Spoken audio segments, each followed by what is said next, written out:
Hello everyone, you're watching AMN. This is our weekly program, Diplomatic Corner. Ethiopia and Pakistan has been heightening their relationship in the past few years. Both nations are keen to boost their relationship, particularly in business and trade. Today I'm joined by the Pakistan ambassador to Ethiopia, Ambassador Atif Sharif. We're going to talk about just the relationship between the two countries and the investment opportunities and the activities that the two countries have been doing. Stay with us.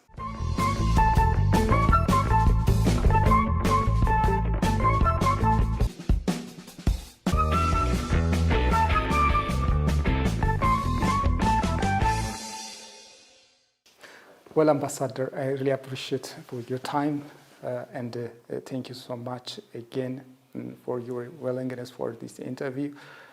So before just going to the questions, can you tell us something about your diplomatic experiences? Thank you very much for your time and for coming here for this opportunity to be interviewed by your important channel and for the beautiful program.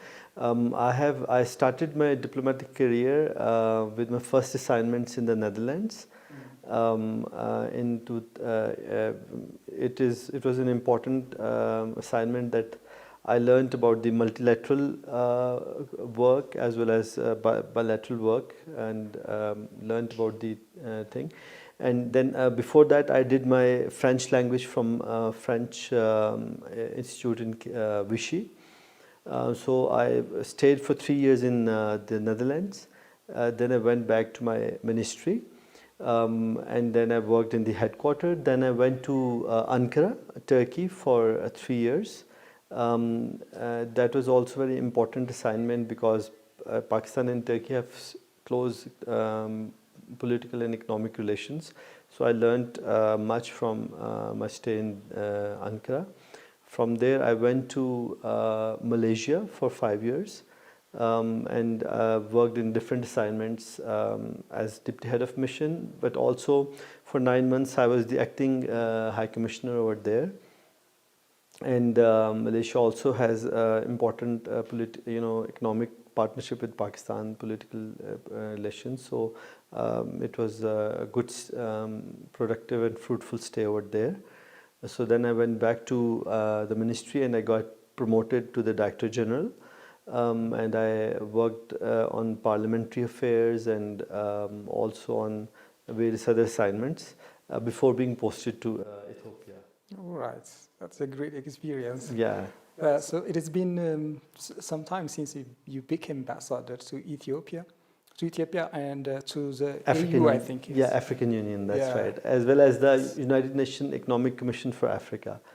Yeah, for all three. I mean, it's really a great honor and blessing to first of all lead your country from at the highest diplomatic position. It's a big responsibility as well, and I'm thankful that I've been posted to Ethiopia. It's a very important country. I cannot overemphasize it, but obviously Ethiopia is the political capital of Africa. It has a great geostrategic position in Horn of Africa. It's a big nation, and your country has been progressing well. Over 10% before in the decade before COVID, and there's a lot of potential for political and economic relations between our two countries.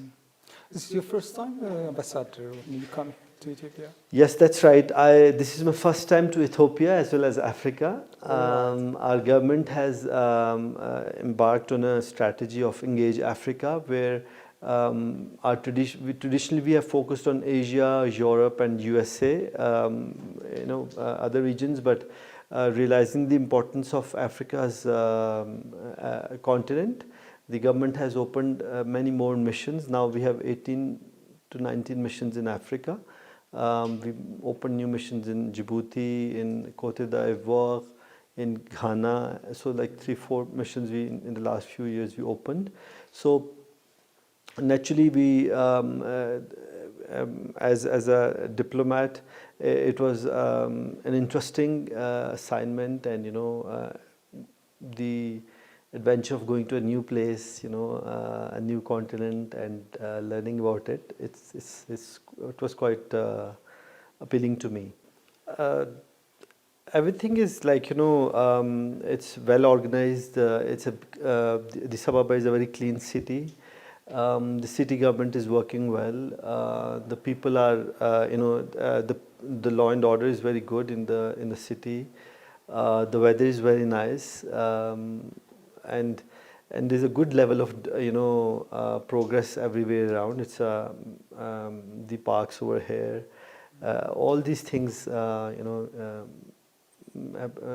left a good impression on me, and the people are friendly also. Your expectation might not go with the reality when you come to Addis Ababa, the people and the city's environment also. I know that the city administration, as you said, and the mayor have been just doing their efforts to make the city just a better city for the residents. So how do you see the projects and the other activities, if you have heard the school feeding program and other programs that Addis Ababa city has initiated? So if you have just some kind of information, how do you see that? When I came, I attended the Ethiopian New Year celebration at the mayor office. First of all, I was impressed by the beautiful building of the mayor of Addis Ababa. It's a very modern and very well-built building. And later on, as I interacted, we had a senior management. We have a delegation of senior civil servants who came on a foreign study tour. So they interacted with the mayor of Addis Ababa and also the strategic advisor of the mayor. He briefed them on the projects of the city and how they are raising a lot of revenue, about $3 billion revenue from the local, from the property taxes, and trying to improve the education system, trying to improve the healthcare system over here, trying to improve the civic facilities, making new, even the very good facility of daycare centers for the children. That was also quite impressive, that how the city government is creating daycare centers for the children, and especially the fact that the city administration is working as a very efficient unit and also raising their own revenue. I mean, this is something that a lot of, like in Pakistan also, we don't have yet this kind of revenue collection by the city government. So the fact that in few years the Addis Ababa administration is now collecting $3 billion annually from their property tax, it's a very positive thing, that they're sharing the burden with the federal government, not putting all the burden on the federal government. So that's impressive. And also on the schooling, I think education is very important. So I think they have good plans to improve the education also, and the schools also.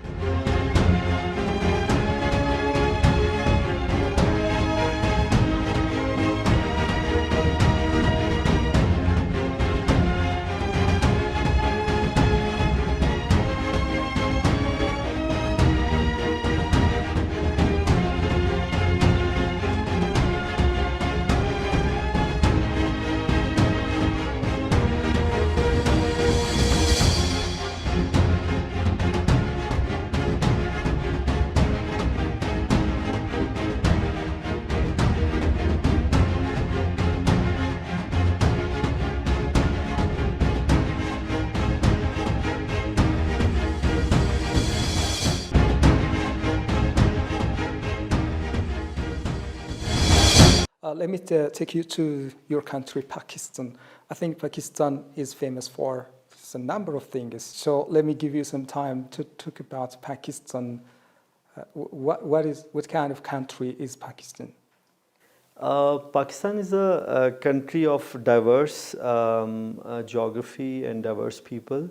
We have fertile plains where we have very good agricultural land. We have wheat and cotton and rice and fruits. Then we have high mountainous areas in the north of Pakistan, Gilgit-Baltistan, Kashmir, and the province of Khyber Pakhtunkhwa. They are the high altitude areas where we have different kind of climate and different kind of economy. Then we have a long coastline in Karachi, also in Balochistan. So the province of Balochistan is a semi-arid province. We have a lot of deserts also, a lot of barren canyons and barren mountains also, but a lot of minerals also over there, like oil and gas, copper. One of the largest mines of reserves of copper and gold are found in Balochistan, and they're now going to be mined. So we have like a very diverse economy and a diverse population. And Pakistan's economy has, like Ethiopia, we started with an agrarian economy in 1947, but over the years the economy has transformed and it's now a diversified economy. We have a big manufacturing base. We are making from chemicals, we are making automobiles, we are making light engineering goods, we are making pharmaceuticals. Almost all 80% of our, for example, medicine is produced in Pakistan. I think only 20% are being imported. Then we have, football is one of our, very diversified manufacturing. We are making soccer balls for the World Cup. We are making textile is our very important industry. We have in textile also, we are now moving towards more value-added goods like made-ups and sports goods, sports garments. So it's like an economy which is really constantly on an upper trajectory, and people are hardworking and education, trying to promote education. So it's a steady progress towards improvement in the industry also. And the other thing is Pakistan has a strong services sector. We have very good human resources. We have one of the best doctors in the world. We have great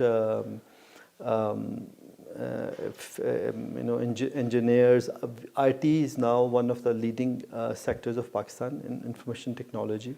We are trying to make Pakistan into a hub of IT exports. So I think this education is an important driver of growth in Pakistan these days. Mm. So what are the best investment areas in Pakistan, particularly for Ethiopians? Well, manufacturing. Manufacturing is an important. Pharmaceutical is a good investment area in Pakistan. Surgical instruments are good investment areas in Pakistan. We have now industrial parks like Ethiopia with the support of Chinese investment. So I think these kind of like recently Pakistan started manufacturing mobile phones, and those mobile phones are now being exported to many countries in Africa. Like I think I heard recently that one Pakistani brand has exported to South Africa, they've exported to Tanzania, they've exported to Kenya, and they're keen to export to Ethiopia also. I think the other areas that is good is the IT. Pakistan has good scope for IT. We have IT parks. In this area also there's a good scope for investment. Textile is, of course, one of our main areas in which we can have the What investment. about agriculture? I think Pakistan is very good for its agriculture activities. Indeed, Pakistan has close to self-sufficiency in our food needs in terms of our agriculture, but we are exporting. We are importing palm oil and to some extent some wheat also. I think we have a lot of land, but we are now trying to move towards corporate farming, to how to make the most productive use of the land, how to improve the irrigation further by having more modern techniques. But in agriculture, our countries have a lot of commonalities. Pakistan is quite ahead in terms of farm mechanization. We have a lot of modern farm machinery that we imported from abroad, but now we have localized it, the threshers, the harvesters, the tractors, a lot of those implements are being produced in Pakistan. For example, in tractors, we have now a company which is able to produce a tractor in $3,000. It's a very reasonable amount to manufacture a tractor. So because of that reason, the farm mechanization is at a good level. We also have good inputs, like we are self-sufficient in fertilizer production. We are self-sufficient in pesticides also. So I think these are all these areas in which we can collaborate and learn from each other's experience. All right. You've told me that Pakistan is just producing cell phones and distributes to the part of the world. It's a franchised or under what's the logo? No, they're actually franchises also. We have a big assembly of Samsung also in Pakistan. We have I think Chinese company also in Pakistan, but this one company is purely Pakistani. They are not using any brand. They are their own. This is first time entirely Pakistan brand. Of course, the components like the semiconductors or the chips would be imported, but the rest of the entire thing it's not a foreign brand, or it's not a franchise. It's a completely locally produced company. Yeah, that's a great step. Yes, that's right, indeed. Because developing countries need very affordable smartphones. So and then the population is large, like Ethiopia. So 220 million. So we cannot import. We need to have local manufacturing in order to lessen the burden on our foreign exchange. So it's a big in terms of import items. It costs us about $2 to $3 billion a year, the import of cell phones. So it's very important to produce those cell phones in Pakistan. All right, Ambassador, I really appreciate, and I would like to say again, thank you for your time. Thank you very much for coming. Ambassador. Nice to I meet really you. appreciate it. Thank you so much. Please sit here. Well, everyone, that was Ambassador Atif Sharif, Pakistani ambassador to Ethiopia and to the African Union. I hope you've got us an understanding about the relationship between the two countries and the relationship between Pakistan and the continent Africa. Until I meet you next week, have a great time.